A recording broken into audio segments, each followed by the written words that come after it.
Oh, goody. All right, what's going on, everybody? Zombies here again.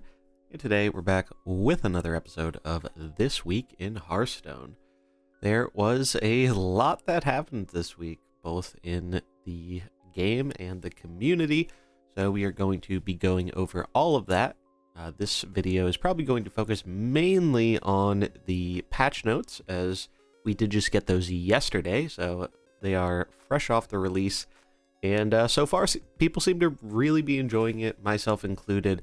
They made a ton of changes to cards in Standard and Battlegrounds, as well as some smaller duels changes, so we are going to get into all of that good stuff. Before we dive into it though, if you enjoy this type of content, do remember to like and subscribe. Does a ton to help out the channel and keeps the videos coming. So without further ado, let us dive into This Week in Hearthstone for May 20th, 2022. All right, so first up, we have our balance changes for the constructed formats. There are a lot of changes this time. I'm going to try and go through them relatively quickly, but we had 3 nerfs and I believe 17 buffs.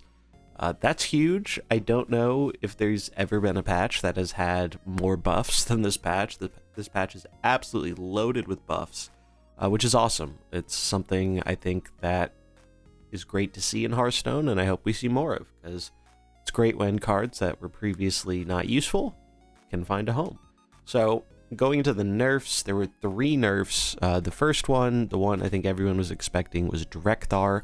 Drekthar went from, if this costs more than every minion in your deck, summon 2 of them, to only summoning 1 of those minions. This is a pretty substantial nerf and will most likely result in Drekthar seeing significantly less play.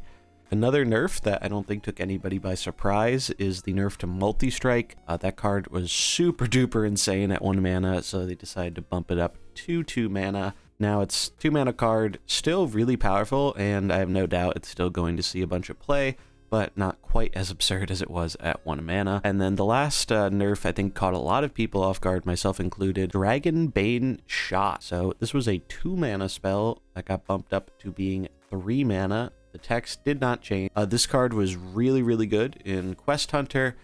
Quest Hunter in Standard already kind of got hit a bit with this Drekthar nerf though, so it's kind of a double whammy for them, which is kind of unfortunate. But this might kind of take a toll on the Quest Hunter in Wild. Maybe we see them revisit Odd Quest Hunter now that it is an odd card, but we will have to wait and see. However, in terms of Standard, it's probably pretty rough for Quest Hunter right now. Moving on to the buffs, a bunch of classes got buffed here, mainly Hunter, Rogue, and Priest for the most part. But they were some pretty significant buffs. So we're going to be starting with Priest here. There were some Warlock cards in there as well, don't want to forget them. But we're going to start with Priest. The Priest Colossal Blackwater Behemoth actually went down 1 mana in cost while keeping the same text. This is a card that I think was one of the more underwhelming Colossals, and specifically for Quest Priest, having another good 7-drop alongside Mutanus is definitely a nice addition to the deck. Then we had the Shadowcloth Needle Weapon getting a buff, going from 2 mana to 1 mana while keeping the same text. Then we had Serpent Wig. This went from being a 1 mana card that gave your minion +1/+1. If you played a Naga while holding this, you add another one to your hand, and now it gives +1/+2 instead. So on the surface, that might not seem like a lot, but it already seems to be doing very well for some players, so cool, we get to see this card see some play. And then last for the Priest class is Whirlpool. So before it was 9 mana, destroy all minions and all copies of them, and now it goes down to 8, and this is overall just a good thing for Priest, but again, this seems like trying to help out Quest Priest a bit, as they did kind of have trouble with those 7 and 8 drops at the end of their quest, and now they have another 8 drop that is a good card for them. That's going to do it for Priest. Moving on to Rogue. Rogue actually had some of its Burgle cards reworked. So we can see they actually brought Tess down a whole mana and cost from 8 to 7 mana while keeping her text. I know a lot of people are fans of Tess. She's never really been that competitive of a card, but she is a very fun card. Then Tooth of Nefarian got a buff here. 3 mana, deal 3 damage, honorable kill, discover a spell from another class, got moved to 2 mana. This is a very significant buff, as the card is pretty much unplayable at 3 mana and seems to be very playable at 2 mana. So happy to see some more support there. Also, the SI7 Smuggler got a buff. It basically kind of just reinstated its previously bugged version where the random minion starts at 1 cost instead of 0 cost.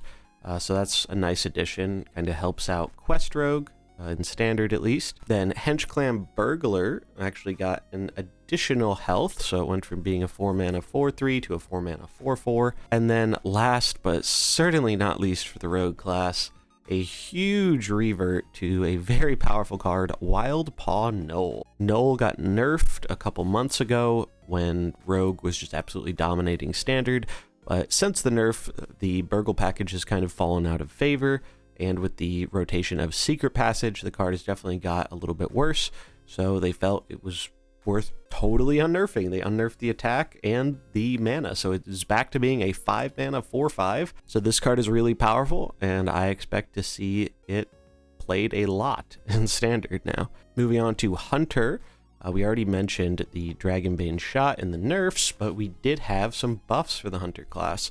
First of which is Harpoon Gun. Now, before it was after your hero attacks Dredge, if it's a beast, reduce its cost by 2. Now it is reducing its cost by 3. So the card is already good, and this is going to make it that much better. So definitely like to see that. Then we have Pet Collector. Pet Collector was Battlecry summon a beast from your deck that costs 5 or less, and it was a 3/3, and they buffed it to a 4/4.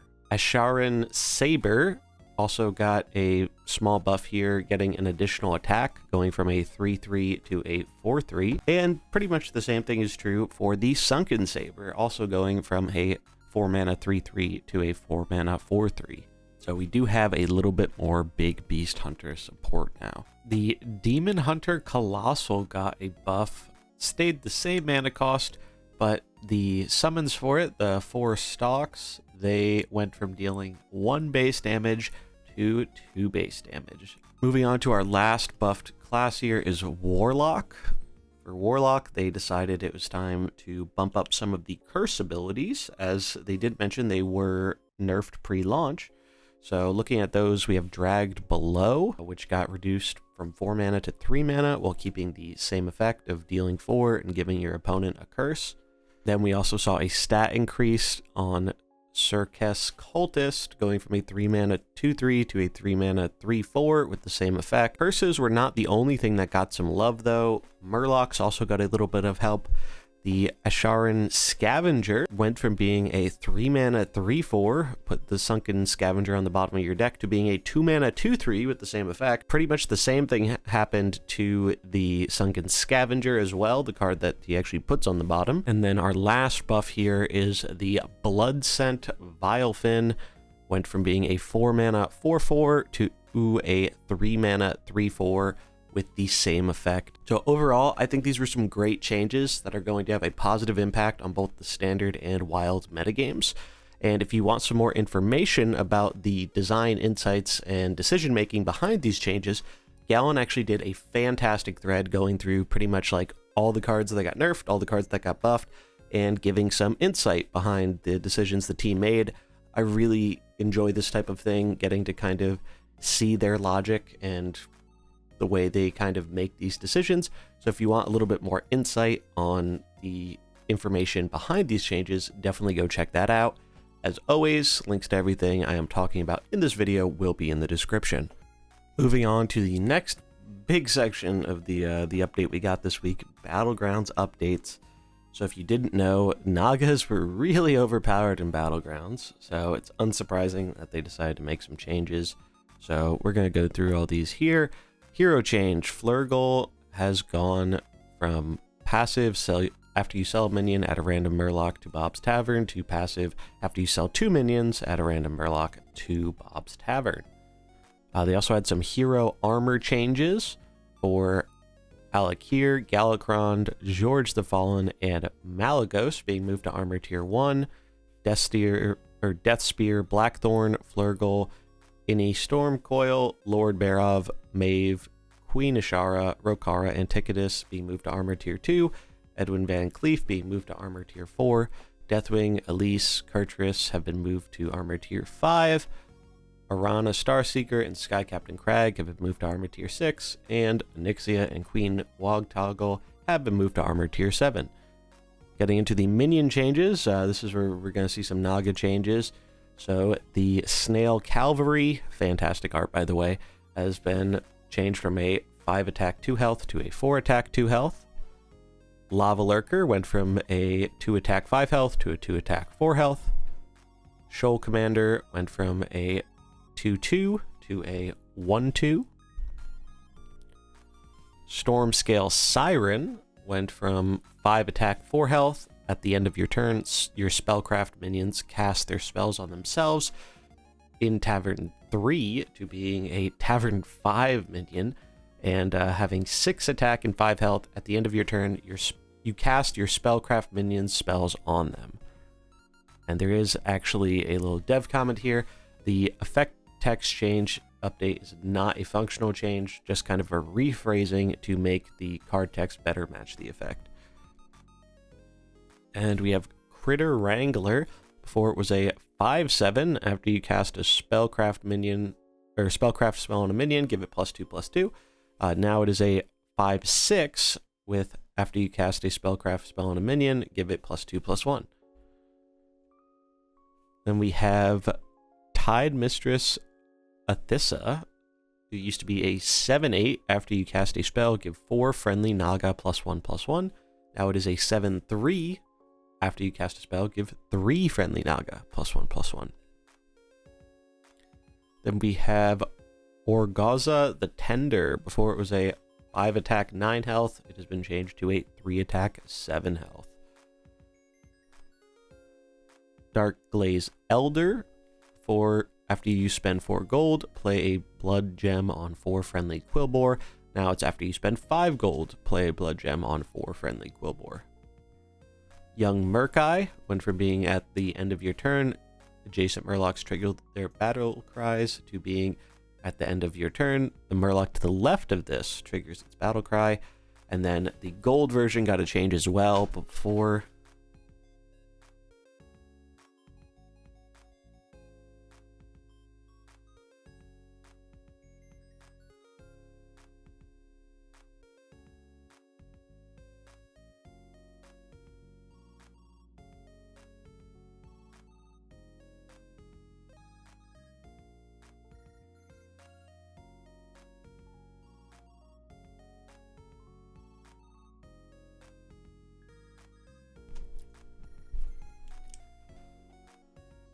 The golden version got a change as well. Before it was at the end of your turn, adjacent Murlocs trigger their battle cries twice. Now it is at the end of your turn, adjacent Murlocs trigger their battle cries. And then that is going to be it for Battlegrounds. We did have some small duels updates I do want to mention here. The passive for Dragon Affinity, the treasure has been removed. Good night, sweet prince, till we meet again. I think that was causing some pretty degenerate things in duels, more so than usual, so that is going to be gone for now. And then turned the synergy rules for Emerald Goggles and Fire Spell School passive treasures, or tuned rather. We also got some bug fixes as well, improved some issues with connectivity stuff around discover effects, fixed a bug where a temporary divine shield from glow scale could remove a minion's permanent divine shield. Fixed another bug where applying spellcraft to a magnetic minion in Bob's Tavern makes the buff permanent. Fixed a buff causing Mercenaries portraits, mostly Rexar portraits, to disappear. Any players who earned an additional copy of a portrait while it was temporarily missing will receive a random portrait from that merc instead. They also updated the text in the upgraded gold feature UI to better match functionality, and fixed an error that caused people who selected the random card back to have that function unchecked when they first logged in after 23.2. That is all the patch notes. This was a huge patch, especially one that, wasn't a major content patch. This is, I think, one of the biggest patches in terms of nerfs and buffs and all that stuff we've gotten in a while. So I'm really excited to see what other great members of the community come up with all these new card changes. Due to the patch just releasing yesterday, this video is not going to feature as many kind of community highlight stuff as it normally would, as it's been a little bit of a quiet week in that regard, and most of the videos focusing on stuff throughout the last week aren't going to be as relevant now because the whole meta and everything is about to change in both standard, Battlegrounds, and probably Wild as well. There was something big that happened in the community this week, and unfortunately it was not exactly a good thing. A very prominent pro player, one we've actually mentioned here on the show before, ended up being banned from Hearthstone Esports for a year. That was actually Orange, and a bunch of kind of stuff came out related to that.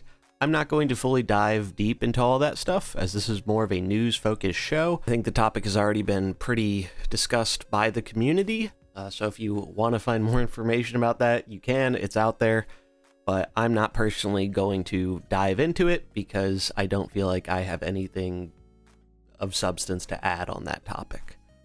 Alright, and we're going to close out with some Mercenaries today. Not a whole lot going on in Mercenaries this week. However, we did see Crimson Panda has been experimenting a little bit with N'Zoth in PvP, so that is cool to see. We haven't seen a whole ton of him yet. Then, on top of that, we did the Fighting Pit episode 21 live this week, the other night, over on Twitch. That will be up on YouTube and all regular podcasting platforms tomorrow. But if you can't wait and you want a little sneak peek, you can go over and check out the VOD. We did talk a bit about the Pauper Open 2, Whispers of N'Zoth, and that is going to be our community-run tournament happening next Saturday. Plan is, I think right now, to start around 5 p.m. EST, and we have all the format rules and all that stuff and a official sign-up page now, so the link will be in the description if you want to check that out. No podcast next week since we are going to be focused on the tournament, but we will be back the following week, and hopefully by then we will have gotten patch 23.4, and Mercenaries will no longer be in this awkward Trigor meta limbo. That is going to wrap it up, though, for this week in Hearthstone for May 20th, 2022. Like I said in the beginning, we focused a lot on the patch stuff this week, and we will get back to having some more community highlight features and stuff be a bigger part of this show for next week, once creators have had a little bit more of a chance to put stuff out with the new patch. All links are in the description for pretty much everything I talked about during this episode. If you enjoyed it, do remember to like and subscribe. And if there's anything you feel I missed that happened in Hearthstone this week, feel free to let me know in the comments below. But I do want to thank you so much for watching, and I'll see you in the next one. Peace.